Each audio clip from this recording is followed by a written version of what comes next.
On this episode, we talk about how to estimate market demand for a new product, why free research is the best research, and why you should never try to outsmart Facebook.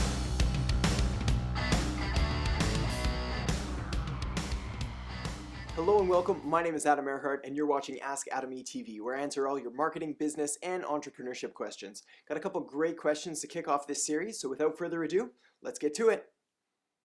James asks, how do I test market demand for a unique product to estimate sales volume? Hey James, great question. First off, I had a look at your product, Lil Worker Safety Gear. I'll put the Twitter handle below here so people can check it out. And it looks like a great idea.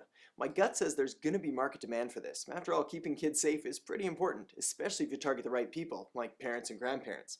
But I've learned over the years that listening to your gut alone is a bad choice, and you're going to want to do a little bit of research. So, how do you estimate sales volume for a unique product and determine if this thing's going to sell or not?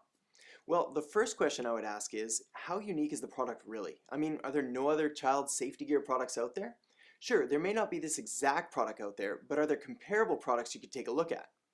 Next, I would look at the industry. Now, I happen to know that child safety is a massive industry, but if I didn't, the first thing I would do is go to my two favorite consumer research places, Google and Amazon. Not only are these two giants packed full of information on what's popular, what people are searching for, and what products are out there, they're also free. First, check out Amazon. Type in terms like child safety and see what comes up. I did this and it returned over 10,000 products. This is a good sign that people are selling and buying child safety related products. Next, I'd head over to Google and check on similar keywords. When I typed in child safety gear in Google, it came up with millions of results. But what I was really interested in was the ads that appear at the very top, because these show that companies are willing to pay money to advertise their products and are likely making a decent return on investment by doing so. Lastly, you could always just straight up ask. Send out emails to friends and family, run ads to a landing page with the option to sign up and request more information, and reach out to anyone and everyone that may be interested in buying something like this. If you do a bit of digging, I think you'll find exactly what I found, that this is a huge market with a hungry audience. So the only question is, how can you help serve them better than anyone else? Alexandra asks, CPC versus CPA. Is there a way to combine them? Hey Alexandra, this is a great question, the cost per click versus cost per acquisition debate. First off, no. Unfortunately, there's no way to combine them in a single campaign. So you can't start with one and then transition over mid-campaign to another if you're not liking the results or to try and lower your costs. But there is a really good solution, and that's to run both of them at the same time and then measure which one gets you better results. So set up two different campaigns, one based on cost per click and one based on cost per acquisition, and then see which one performs better.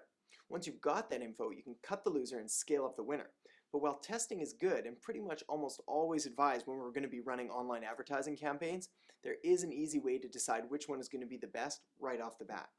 Basically, the ad platforms today are so good, so targeted, and have so much information, the way to get the best results is to just choose your final objective right from the beginning. It doesn't make sense anymore to try and outsmart Google or outsmart Facebook. They know what they're doing, and they want to deliver good results so you'll keep spending money on their platform. So if your goal is to get a click, then choose cost per click. And if your final goal is to get an acquisition or have a visitor take a certain action on your website, then you're going to want to go with cost per acquisition.